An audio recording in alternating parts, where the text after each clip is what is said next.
Do you know you would look fantastic on a widescreen? Look, do you want to see a menu or what? Let's negotiate here, Hot Tots. What is the soup du jour today? Soup of the day, you got your choice of Polish duck blood or cream pudding. Fantastic. You know what? Kick me in the kidney. You got it. Any oyster crackers? Nope, all out. What are the specials today?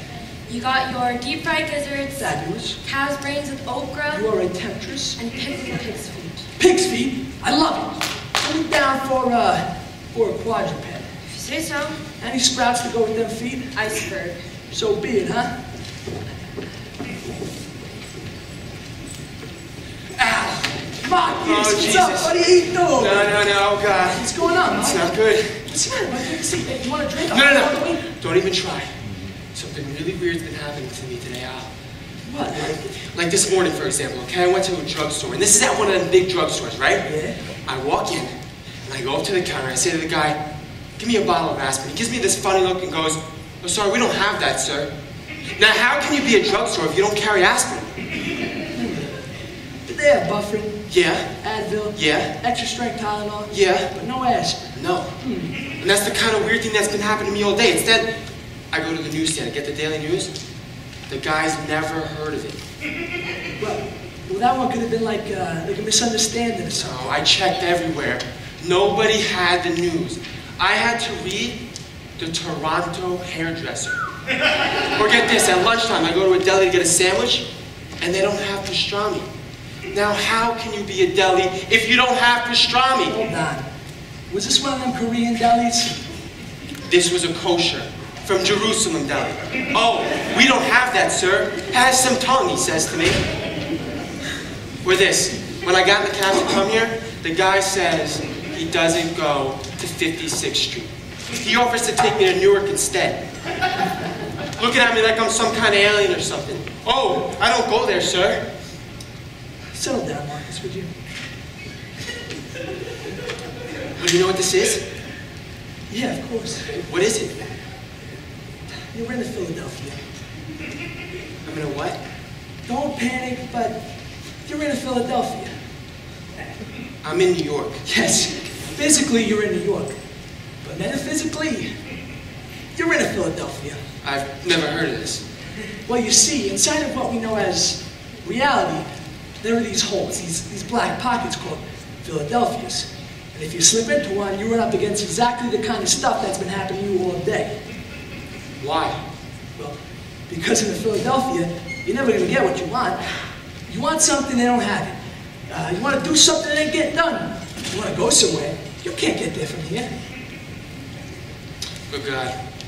So this is very serious. Oh, remember, Marcus, this is a condition named after the same city that invented the cheesesteak.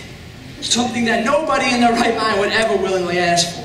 I thought I was just having a very bad day. Oh, sure. Millions of people spend their entire lifetimes in Philadelphia and they never even know it. Look at the city of Philadelphia itself. Eternally trapped in Philadelphia. And do they know it? So what do? Do I kill myself now? Get it over with? Listen here, guy. You try to kill yourself, and you're only going to get hurt. So what do? Best thing you can do is wait it out. Hopefully one day the great cosmic train will whisk you out of the city of brotherly love and hopefully off to someplace nicer. You know, you're pretty damn mellow today. Well, everybody's got to be someplace, right? Excuse me. Is your name Alan Chase? Oh, why indeed it is. There's a phone call for you, your boss. Okay. Yeah, he says you're fired. Cool, thanks. So, you had this problem, buddy. What was it again? Al, did she just say you got fired? Yeah. Hey, I wonder what happened to my pig's feet. Al, you loved your job. Hey, don't sweat it. How can you be so calm? Oh, easy. If you woke up in Philadelphia, and I woke up in Los Angeles, and life is beautiful. You know Susie packed up and left me this morning, right? Susie left you. And frankly, Scarlett, I don't give a damn. I look this girl straight in the eyes, Marcus. I swear to God, I go, God bless, and may your dating pool be Be Olympic-sized, huh? All right, but your job, the garment district is your life. Who cares? I'll turn it into a movie script, huh? I'll sell it to Paramount. Throwing some sex and violence and emotional blah, blah, blah. Pitch it to Jack and Dusty. You got a buddy comedy with the garment district background. Not relevant enough. Throwing a hole in the ozone layer, make it EC, eh? EC. Environmentally correct? Have you heard about this hole in the ozone, Marcus? Yeah, sure. Oh, I love this concept, Marcus. I embrace this ozone. So what if some people get hurt in the process? In the meantime, everyone will tan just a little bit faster, huh? So this is in Los Angeles. Well, everybody's got to be someplace, right? Hey, you want my advice? Sit back and enjoy your Philadelphia. Relax, order yourself a beer and burger and just chill out. That's the thing. I can't order anything. Every time I try, I wind up with a cheesesteak or something. Wrong. There is a simple rule of thumb in Philadelphia, my dear Marcus. Ask for the opposite. The opposite? Ask for the opposite of whatever you want, and you'll get what you want. If you want the Daily News, ask for the Times. If you want pastrami, ask for tongue. It works great with women. What is more opposite than the opposite sex, am I right? So, would you like a bud? I sure could use a bud. No! Would you like a bud? No, I wouldn't like a bud. Good. Now there's a waitress right over there. Order yourself a beer and burger. But whatever you do not ask for a beer and burger. Hey, waitress! Whoa, what are you doing? Don't call her. She won't come that way. Just think. You're in Philadelphia, buddy. So forget that waitress. Yeah, forget that waitress. And everything to do with her. Forget her! Can I help you, sir? And that's how you get service in Philadelphia. Can I help you? No. Okay, what do you have? Got any OJ? Sorry, squeezer's broken. Glass of milk? Cow's dry. Eggnog? Just for now. How about a cup of coffee? Oh, you don't have that, sir? Oh, that's a shame. Hey, got any ale? Nope. Stout? Nope. Porter? Just beer. Not too bad. Can I get a Heineken? Heineken, try again. Rolling Rock? Out of stock. Schlitz? Nix. Bex? Next. Sapporo? Tomorrow. Lone Star? Hardy Har. Hey, how about a Bud Light? Just plain Bud is all we got. Yeah, no thanks. Give me a Bud. Anything to eat? No. Name it. Pork chops. Hamburger. Medium. Well done. Baked potato. Fries. And give me a couple slices of zucchini. Slice of raw. Burn one. Marcus, that was excellent. Thank you. Excellent. You sure you've never done this before? You know, I've been saying things wrong my whole life. Doing it on purpose just comes easy. Oh, I hear you, huh? You know, I could have saved myself a lot of time over these years if I'd have just screwed up on purpose. I'm thinking I was in Philadelphia and never knew it. Hey, you could have been in Baltimore. They're practically the same thing, huh? Okay, here's our Bud. And one cheesesteak. Excuse me. What is that? It's a cheesesteak. Ha! No. You see, I ordered myself a kidney and 2 pairs of feet. Oh, you don't have that, sir? I beg your pardon? We don't have that, sir.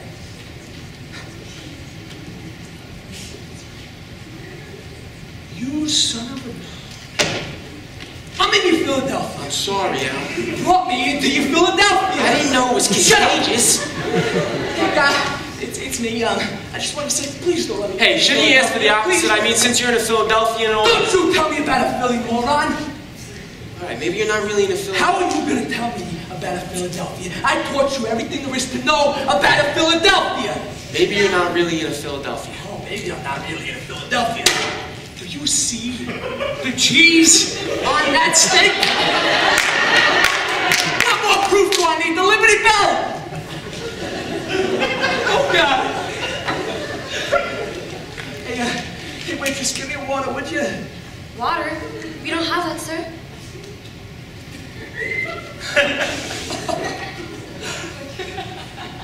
We don't have water! What? You think we're in a sudden drought or something? Oh, God. lost my job. Susie left me. Oh God, what am I gonna do? I gotta make some calls. Hey waitress, you got a payphone around here? Sorry, we don't have a payphone. Of course you don't got a payphone. You don't got pig's feet. You don't got water. You don't got nothing. Oh God. You know, it's not that bad in Philadelphia. Could be worse. I've been in a wait all week. That's like... It's like death without the advantages. Care to stand? Don't mind if I do. I hope you won't tell me your name. Sharon. Goodbye. Hello. Why don't you start? Thanks. Everybody's got to be someplace. So...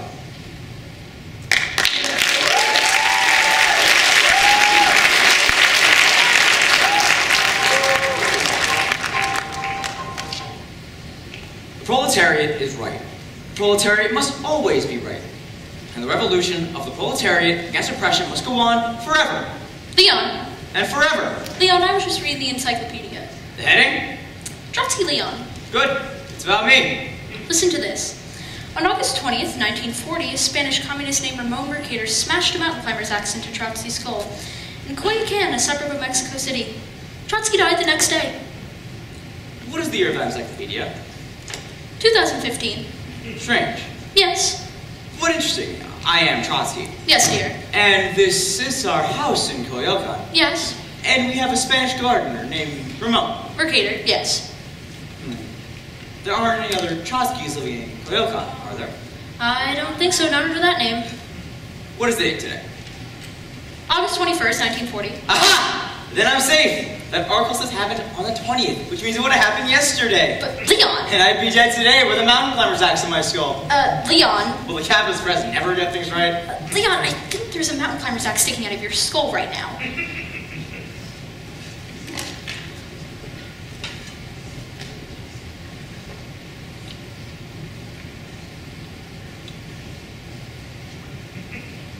It certainly does look like one. And you know, Ramon was in here yesterday telling me all about his mountain climbing trip. And he did have a mountain climber's axe though, but I'm not sure if he had it when he left the room. Did Ramon report to work today?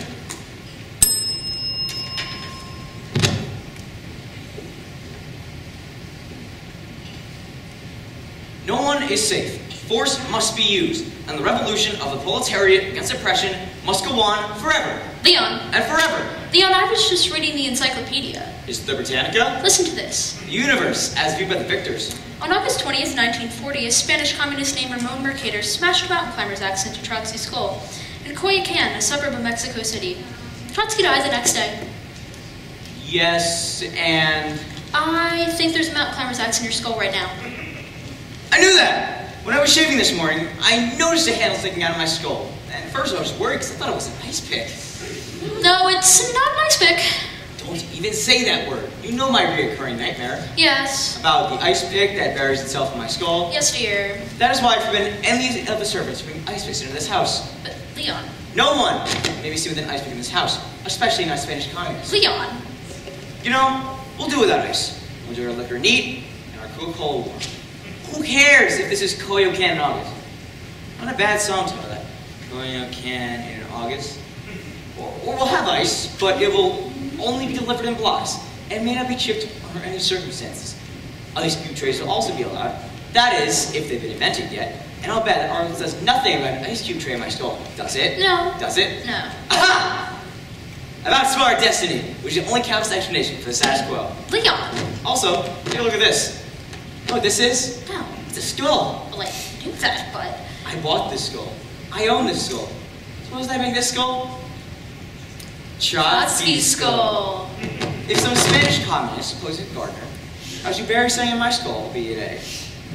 You know what? This will be here as a decoy. He'll go his way, and I'll go mine. Is that ingenious? Up to a point. 50 more years of Trotsky. I have some bad news for you, Leon. Mountain climber's axe, ingenious.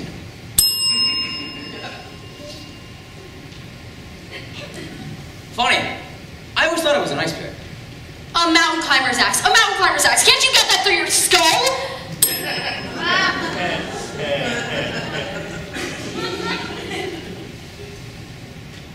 This is very important. This is serious. What is serious, Leon? I have a mountain climber's axe buried in my skull. Smashed, actually. It says Mercator smashed the mountain climber's axe into your skull. All right, but what are we going to do? We could cover it up with one of those cute little alpine hats with a point of feather. The encyclopedia says that I died today. 21st, that's today. So say with time. No. So much for the usefulness of that encyclopedia. All right then, I have until midnight at the latest. What should I tell the cook about supper? Well, she forget about the soup course. Yeah.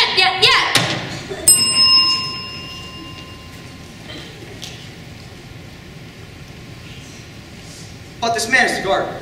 Yes. At least he's been posing as a gardener. Yeah, Doesn't that make him a member of the proletariat? I'd say so. What's Ramon doing, smashing a mountain climber's axe to my skull? I don't know, have you been oppressing him? Why would Ramon do this? Maybe he's a literalist. A what?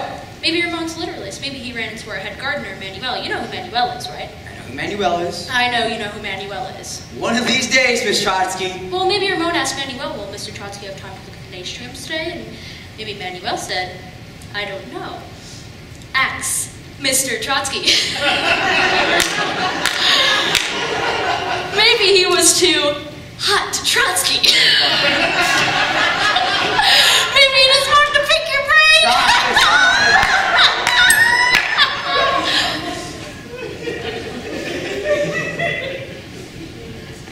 Call Ramon in here. Ramon? Better get him quickly. I have a mountain climber's axe buried in my skull. Ramon, come quickly.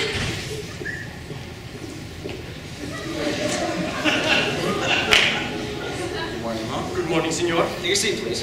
You see, we have very good employer-employee relations here.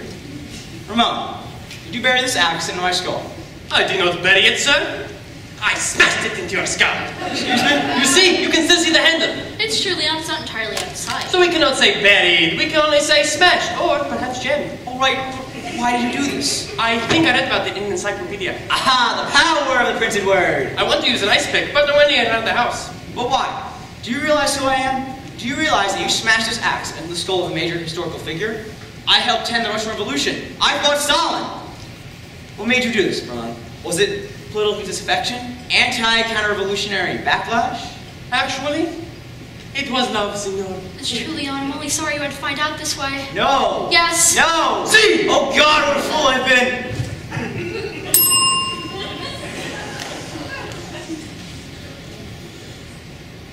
Why did you really do this, Ramon? You will never know, Senor Trotsky. This is a nightmare! But luckily for you, your night will soon be over.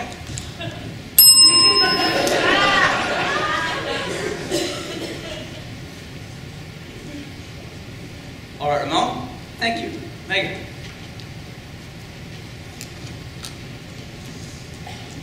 Senor Trotsky, Yes? do you think you look time to the nasturtiums today? They're truly very beautiful. I don't think so, Ramon. But I'll try. Thank you, senor. Hasta la vista. Or should I say, buenas noches.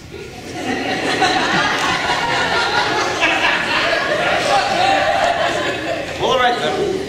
21st of August, 1940. The day I'm going to die.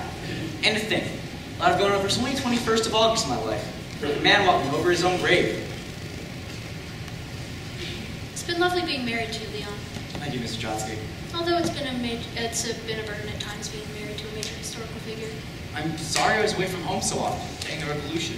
I understand. And that I could have been more in touch with my feelings. No, please. And that I often had such trouble expressing my emotions. No, I haven't been everything I should have been. Well, it's a little late for regrets. The mountain climber's axe buried in one's skull. Smashed, actually. So it wasn't old age, or cancer, or the ice pick that I feared for years. It was a mountain climber's axe used by a Spanish communist posing as a gardener. Couldn't have really seen that coming, Leon. So even an assassin can make the flowers grow. The gardener was false, yet the garden he tended was real. How was I to know he was my killer when I passed him every day? How was I to know that the man tending the nasturtiums would keep me from seeing what the weather would be like tomorrow? How was I to know I'd never get to see Casablanca, which wouldn't be made until 1942 and which I would have despised anyway? Or about the bomb or the 80,000 dead at Hiroshima? Or about rock and roll or Gorbachev or the state of Israel? How was I to know I'd be wiped from the history books of my own land? But reinstated at least, partially someday. Sometimes there's a room you go into, and that's the room you never leave. Or else if you leave that room, That's the last room you'll ever leave. This is my last room. But you aren't even here, my love. This desk, these books, that calendar. But you aren't even here, Leon. The sunshine coming through the blinds. This is yesterday you're seeing. You're unconscious in a hospital bed. The flowers in the garden, you standing there. This is yesterday. That entry. Read it again.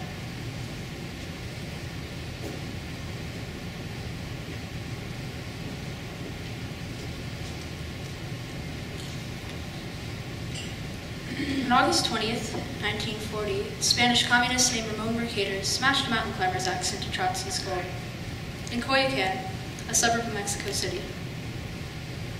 Trotsky died the next day. It gives you a little hope about the world, doesn't it? That a man could have a mountain climber's axe smashed into his skull, and yet live for one whole day. Maybe I'll go with an insertion.